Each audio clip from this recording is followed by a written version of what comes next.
Chers fidèles téléspectateurs, auditeurs et auditrices, c'est l'heure de commencer votre émission C'est tout ça le Congo, présentée par Madame Mwanga Wilungula.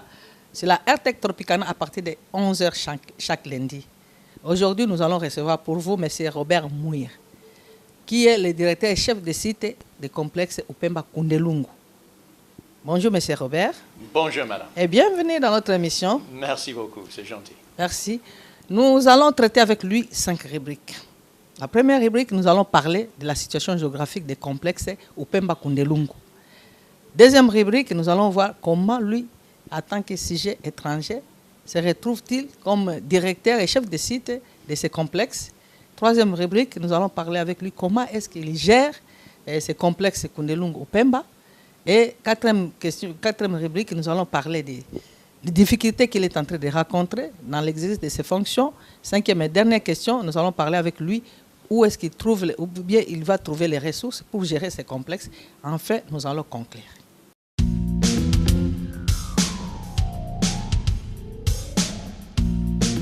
C'est tout ça les Congo.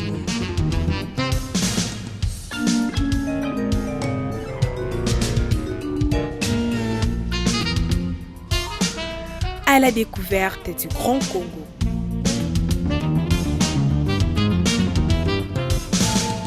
Ok, Monsieur Robert, nous sommes heureux de vous retrouver avec nous. Où se trouve d'abord le complexe Upemba Kundelungu pour que tous ceux-là qui nous suivent comprennent un peu ou bien connaissent un peu la situation géographique d'Upemba Kundelungu. Ça se trouve où? Le complexe Upemba Kundelungu, c'est un complexe de 2 parcs nationaux. Celui du parc national de Kundelungu et celui du parc national d'Upemba. Donc c'est des parcs. Donc ça regroupe 2 parcs avec ces 2 zones annexes et d'autres aires protégées. Donc le complexe en fait a une superficie assez importante, approximativement 37 500 km². Oh, c'est vaste. Qui est juste, oui, c'est extrêmement vaste, un peu moins grand que la Belgique. Voilà. Donc c'est la taille d'une pays européenne presque, qui se trouve dans le sud-est du Congo, dans l'ex-Katanga. À l'heure actuelle, ça se trouve dans tous les trois provinces. Donc Katanga, Haut-Katanga, Lualaba et Haut-Lomami. Oui, voilà. Les parcs, ils ont un paysage extraordinaire. Les savanes, les plateaux savanneuses de haute altitude, les vallées, les ravins, les grandes chutes comme celui de l'Efoy, qui est parmi les chutes les plus hauts en Afrique, les lacs, les marécages, les zones marécageuses. Dans le passé, les parcs étaient peuplés avec beaucoup de faune. Malheureusement, à cause de la guerre, plusieurs guerres et une faute braconnage, on a beaucoup moins aujourd'hui. Mais quand même, à l'année de leur création, en 1939, c'était le 3e parc national d'être créé, Upemba, ça veut dire, le 3e au Congo. Après la Salonga. Non, après le Virunga, qui est le premier en Afrique, et le Garamba. Donc Virunga, c'était créé en 1925. 25, oui. Et puis Garamba en 38, Upemba en 39. Et à l'époque de sa création, c'était le parc national le plus grand en Afrique. À l'heure actuelle, on a d'autres parcs qui sont un peu plus grands, mais quand même... Qui le dépassent? Comment ça? Qui le dépasse, oui, exactement. Oui. Donc, c'est des parcs d'une valeur exceptionnelle, extraordinaire, et qui ne ressemblent pas ce qu'on trouve dans les autres parcs au Congo, qui sont beaucoup plus les parcs forestiers. Très bien. Et nous pouvons connaître quelques espèces endémiques qu'on trouve dans les parcs. Oui. Bon, on avait dans les années 1970, on avait 32 000 éléphants. Et les éléphants se trouvent toujours dans le parc, mais à l'heure actuelle, on a très peu, on a seulement 180. Wow. Il y a un siècle, on avait plus de 100 000 éléphants. On avait aussi une population de zèbres, très importante. À l'heure actuelle, on a 79. Et on est en train de faire tout ce qu'on peut pour protéger et les éléphants et les arbres qui restent.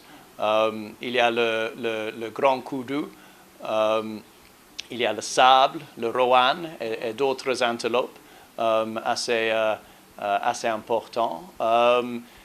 Et on avait beaucoup de lions et on avait les guépards. Pour le moment, il n'y en a plus. Le chien sauvage et le rhino noir même. Donc c'était un parc de grandes 5, Big Five. Hein. On n'a plus de rhino noir depuis l'année 1954. Le dernier rhino a été tué devant le poste au niveau de Lubumbashi. Et les guépards, non, on n'a plus les guépards malheureusement, ni le chien sauvage. Je crois qu'ils sont partis avec la faune. Hein. Peut-être de se cacher temporairement au niveau de la Zambie. Mais on espère de les ramener bientôt dans le parc.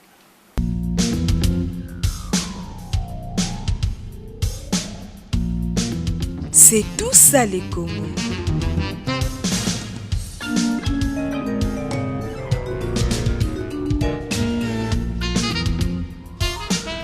À la découverte du Grand Congo.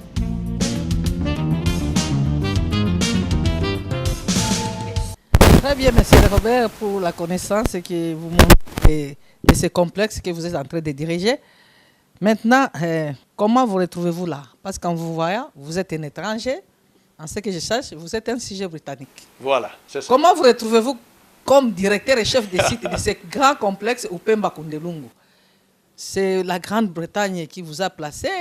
Non, c'est à pas... titre personnel, comment oui. vous retrouvez-vous là-bas? Non, c'est pas la Grande-Bretagne. En fait, j'ai travaillé au Congo depuis beaucoup des années. Voilà. Plus de 15 ans dans la gestion ou appui à la gestion des aires protégées. Donc, voilà. Je connais très bien ICCN depuis longtemps, depuis beaucoup des années. Et après une longue carrière en appui à la gestion des aires protégées au Congo, j'étais promu comme directeur pour une ONG, directeur de programme de l'Afrique basé dans le Serengeti, le parc national de Serengeti en Tanzanie. Et c'était à partir du Serengeti où le DG de l'ICCN, il est venu me voir, il m'a pris de là pour venir travailler pour lui dans le complexe Upemba Kundelungu. Donc c'est à partir de ce qu'il a vu et vous avez fait donc à Serengeti. Je crois qu'il avait apprécié la façon dont je travaille. Il voulait m'avoir parmi son équipe. Et donc il m'a demandé si je pouvais accepter de venir travailler pour lui au Congo comme directeur, chef de ce complexe. Et pour moi, c'était un grand honneur de revenir au Congo et de rendre service à lui, à l'Institut et au Congo. Parce que vraiment, je considère les deux parcs dont je suis responsable parmi les valeurs exceptionnelles qui se trouvent dans ce pays. On a des défis énormes devant nous, mais nous avons une équipe très, très engagée. Je crois que dans quelques années, on va voir un changement assez important dans ce complexe. Et j'espère que c'est quelque chose qui va devenir une des fiertés de ce pays magnifique. Très bien, M. Robert. Là, je peux dire que vous avez été engagé, vous avez été recruté et engagé dans le compte de l'ICCN. C'est ça. Donc, vous dépendez de l'ICCN. Tout à fait. Comme personnel de l'État congolais. Voilà. Très bien. Je pense que, chers fidèles auditeurs et auditrices, téléspectateurs de la radio-télé Environnement, Conservation de la Nature, nous sommes entrés dans le cadre de cette émission de poursuivre notre émission avec M. Robert Mouir, qui est le directeur et chef des sites des complexes Upemba Kundelungu qui se trouve dans les 3 provinces après le découpement de Katanga. Donc c'est là qu'il gère. Je trouvais que c'était un sujet britannique, mais il travaille avec nous. Avec lui, nous poursuivons donc cette émission. Si vous avez des questions à poser, si vous avez des interventions, vous pouvez nous joindre à ce numéro 081 43 11 110. 081 43 11 110. Vous pouvez nous joindre si vous avez des questions. Nous poursuivons notre émission. Monsieur Robert, bon, maintenant, comment vous gérez? Vous êtes là, personnel de l'ICCN, personnel de l'État congolais, dans ces complexes au Pemba Kundelung. Comment vous les gérez? Donc, en attendant sa superficie, que vous avez beaucoup à faire, mais comment vous vous en sortez dans la gestion? Merci, madame. C'est une très bonne question. Alors, je le gère en tant que directeur avec mon équipe. J'ai une équipe au niveau de la direction, une équipe qui est chargée de la lutte anti-braconnage, donc les aspects de protection des ressources naturelles. J'ai un directeur qui est chargé de la conservation communautaire et le développement, les activités de développement de la communauté riveraine. Donc ce sont les autochtones, ce ne sont pas les Britanniques, ce sont les autochtones. Non, en fait, je suis le seul expat. Je travaille avec une équipe purement congolaise. En fait, je suis là pour développer avec eux la vision. Qu'est-ce qu'on veut faire d'ici quelques années? D'ici 10 ans, qu'est-ce qu'on veut trouver ici sur place et qu'est-ce qu'il faut pour y arriver?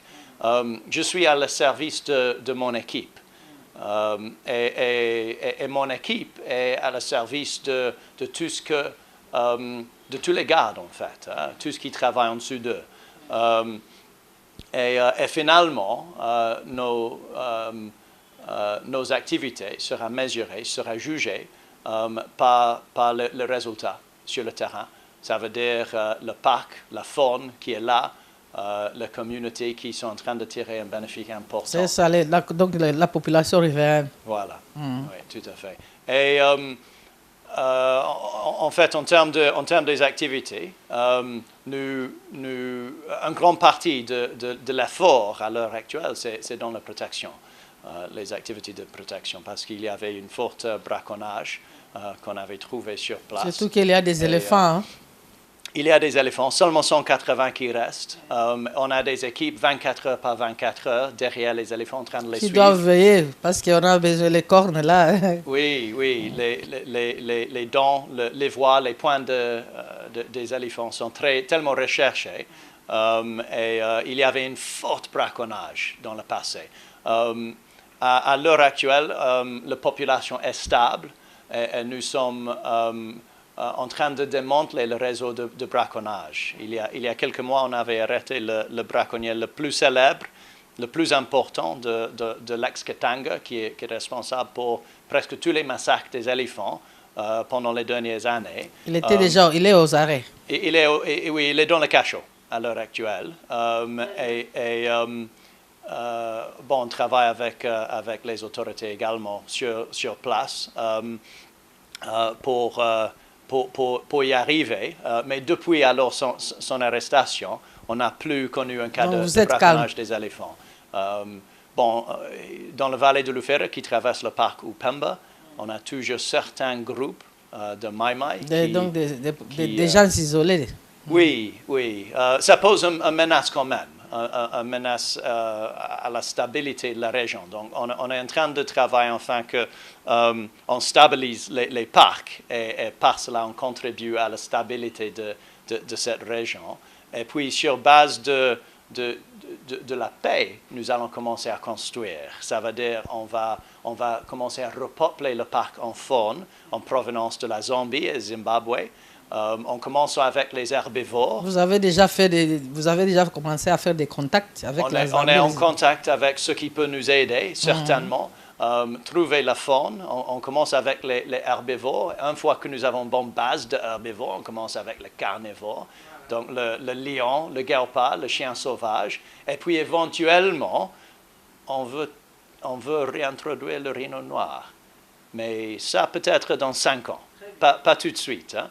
Et puis avec cela, on développe les activités de tourisme, les camps touristiques, les loges pour que les gens peuvent venir visiter, ils peuvent venir donc voir. Dans 5 ans, je pense que là... Même donc, avant 5 ans. Avant 5 ans. Dans 2 ans, 1 année, 2 ans. Venez voir, venez nous rendre visite sur terrain, sur place. Très bien. Vraiment, c'est un paysage extraordinaire que je crois que vous allez beaucoup apprécier. Et ce que nous allons générer en termes de revenus de tourisme sera investi, une partie de cela sera investi aux activités de développement de la population riveraine. Oui. Très bien. Ouais. Très bien, très bien. Alors, quelles sont les difficultés que vous rencontrez? Bon, l'insécurité d'abord. Tout d'abord. On a perdu un de nos meilleurs gardes il y a quelques semaines. Lors d'une patrouille dans la vallée de l'Ufira, on a connu une embuscade de la part des Maïmaï qui sont là-dedans. Et ils ont tué un garde qui ne peut jamais être remplacé. Il a perdu sa vie. Il est un héros de la conservation, mais c'est une grande perte pour nous ainsi que pour sa famille biologique. Donc le problème le plus important que nous avons, en fait, c'est la situation de sécurité. Et puis, je dirais le deuxième, c'est la finance. Le complexe est si vaste et on a énormément de travail à faire et ça va demander un grand investissement.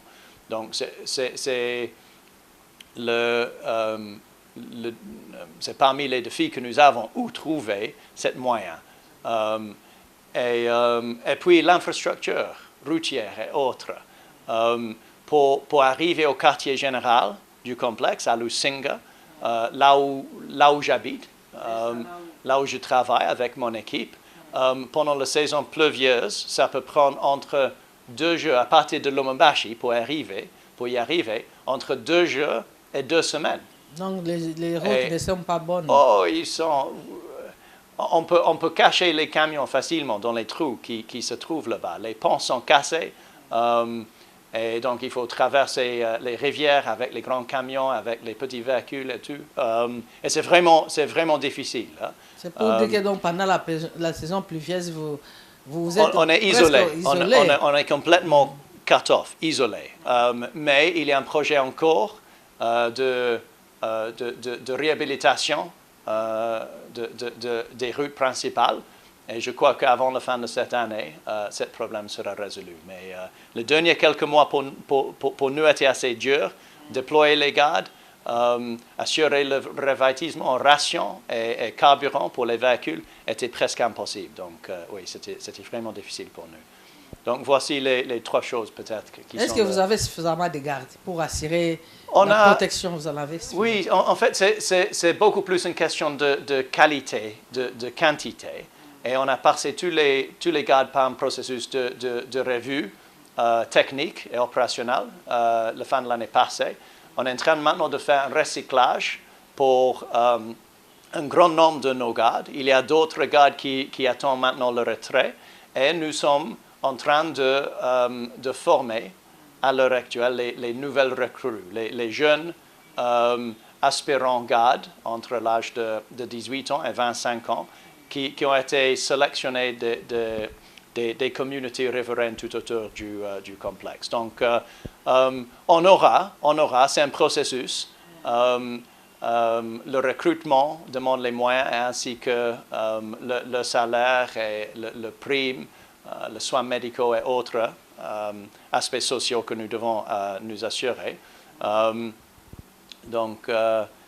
Mais on met un grand accent sur la qualité des gardes que nous avons, la formation, assurer qu'ils ont le meilleur équipement, le moyen de communication pendant qu'ils sont en patrouille. Et donc, voilà, ça c'est aussi un aspect extrêmement important sur lequel nous veillons énormément.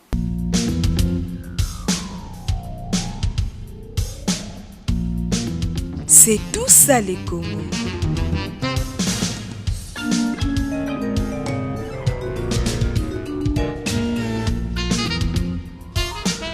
À la découverte du Grand Congo.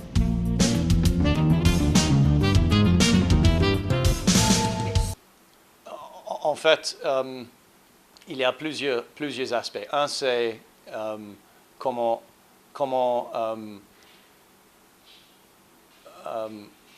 maximiser ou minimiser le risque, maximiser la probabilité qu'on n'aura pas de problème lors d'une patrouille. Et une grande partie de cela reste dans la formation. On doit vraiment assurer que les gardes sont formés à un autre niveau et qu'ils soient équipés. Ils soient bien équipés et qu'ils savent exactement quoi faire. Comment se défendre lors d'une attaque, oui, voilà. pendant une embuscade. Comment se retirer et minimiser la possibilité d'être tué. Donc, on est en train de les donner information à l'heure actuelle que j'espère va contribuer énormément à la sécurisation des gardes sur le plan individuel, mais aussi en équipe. Le bon équipement, le bon commandement, donc le bon leadership, surtout dans les zones difficiles, les zones rouges, les zones dangereuses, là où il y a une forte probabilité de se rencontrer avec des groupes de Mai Mai. C'est vraiment pas un travail du tout facile, le travail de garde. Il prend les risques énormes pour le bien de ce pays et pour protéger la biodiversité. Et deux fois, il y a perte de vie. Et donc, et ça, c'est une réalité que nous acceptons. Et parce que ce risque existe, nous devons également faire tout ce que nous pouvons faire pour assurer que la famille sera prise en compte si jamais quelque chose arrive. Et donc, ça, c'est l'autre partie. C'est la mise en place des mécanismes d'appui et d'accompagnement pour la famille. Pour assurer que les enfants peuvent continuer à étudier et bénéficier des avantages qu'ils ont connus avant. C'est extrêmement important. Et ça, c'est quelque chose, on est en train de s'inspirer en fait de ce qu'ils font dans le parc national de Virunga, qui ont développé vraiment un très bon programme de prise en charge des femmes et des familles qui ont perdu leurs hommes pendant les patrouilles. Donc, voilà. Et vous-même, les Mai Mai ne sont-ils pas une menace pour vous? Vous-même, vous vous sentez en sécurité par rapport à ce qui s'est passé? Nous devons gérer notre sécurité, que ce soit pendant une patrouille, pendant un mouvement logistique du point A jusqu'à point B, et même au niveau de la station. Donc, c'est quelque chose que nous prenons au sérieux. Il y a un risque réel, mais c'est un choix. On avait choisi, on avait décidé, on avait pris la décision que c'est ça la matière. Parce qu'on fait les choix, donc on est conséquent de ces choix. On est conséquent et c'est pour nous maintenant à gérer d'une manière responsable la situation de sécurité telle qu'il est, de comprendre le maximum de quoi il s'agit, où sont les menaces, d'où il vient, par quels moyens, qui sont les personnes concernées et qu'est-ce que nous pouvons faire, qu'est-ce que nous devons faire pour assurer qu'on peut faire notre travail en toute sécurité et finalement sécuriser la faune. Parce qu'à la fin de la journée, c'est pour la faune que vous êtes là. Donc, d'abord, c'est la protection de la faune qui est là et que nous qui compte d'abord. Voilà, et que nous voudrions réintroduire pour que ces parcs deviennent, comment dire, que les parcs puissent porter ces nouvelles robes et contribuer d'une manière significative au développement durable de cette région. En dehors de Mai Mai, est-ce que vous regardez avec un bon œil par la population autochtone? Parce qu'ils voient que vous êtes étranger. Comment votre cohabitation avec la population autochtone se fait paisiblement? Oui, on a un contact régulier avec la population autour du parc. En fait, on va bientôt avoir une réunion à Lusinga, le quartier général du complexe, en invitant tous les chefs coutumiers, tous les grands chefs et les chefs de terre. Pendant 2 jours, on va parler des besoins de la population autour du complexe. On va partager les idées aussi que nous avons par rapport aux gestions du complexe, là où on voudrait aller avec cela, voir dans quelle manière on peut compter sur eux également de nous accompagner Nous avons aussi un programme que nous sommes en train de développer d'appuyer une centaine des écoles tout autour du complexe pour contribuer à l'éducation de la population, parce qu'à la fin de la journée, c'est eux qui représentent l'avenir de ce pays et l'avenir également du complexe.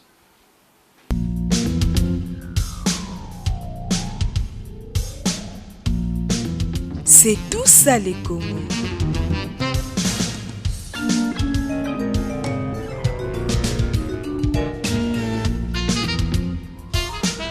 À la découverte du Grand Congo.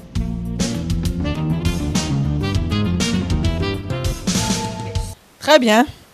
Alors, tout de suite là, vous aviez évoqué le problème des finances, des ressources financières. Alors, comment pensez-vous trouver des ressources financières pour gérer ces complexes au Pemba Kundelungu? Comment? Bon, tout d'abord, il y a les partenaires traditionnels à l'ICCN, les bailleurs de fonds, extrêmement importants à l'Institut, qui sont déjà engagés. Donc la banque, je peux dire la Banque mondiale et l'Union européenne. En fait, ce n'est pas la Banque mondiale, mais l'Union européenne, oui.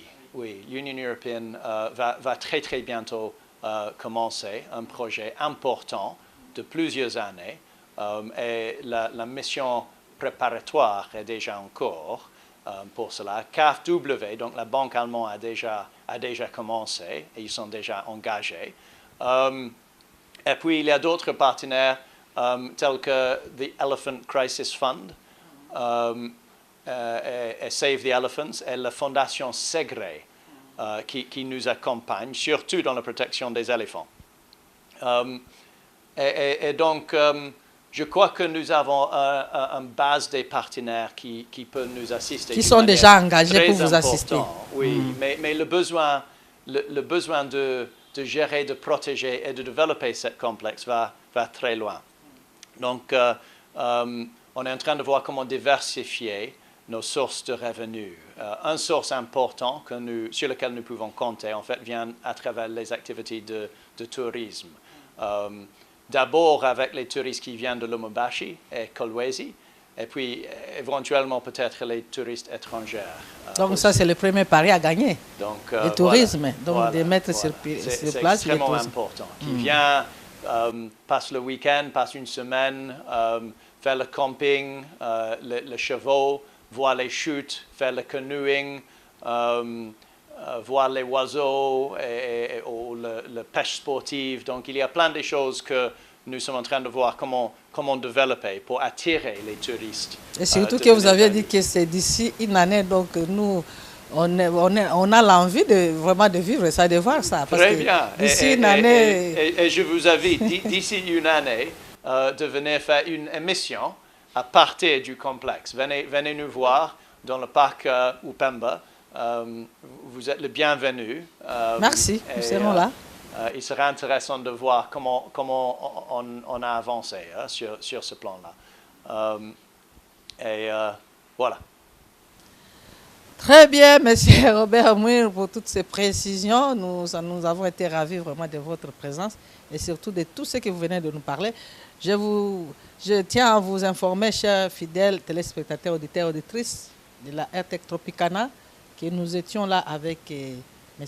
Robert Mouir, qui est le directeur-chef des sites du complexe Upemba Kundelungu. Avec lui, nous avons parlé de la situation géographique du complexe Upemba Kundelungu. Nous avions vu aussi avec lui comment il s'est retrouvé en tant que directeur et chef de site du complexe Upemba Kundelungu.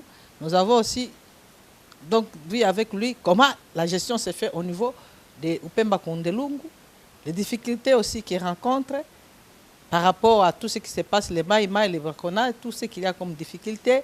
Et aussi, nous avons terminé avec lui en parlant des ressources, où il va puiser les ressources pour effectivement gérer ce complexe qui est énorme, Upemba Kundelungu. Donc voilà le temps que nous avons passé avec lui. Et monsieur Robert, nous vous remercions d'avoir accepté et de répondre à notre invitation pour donner toutes ces précisions. Je ne sais pas si vous avez le mot de la fin. Je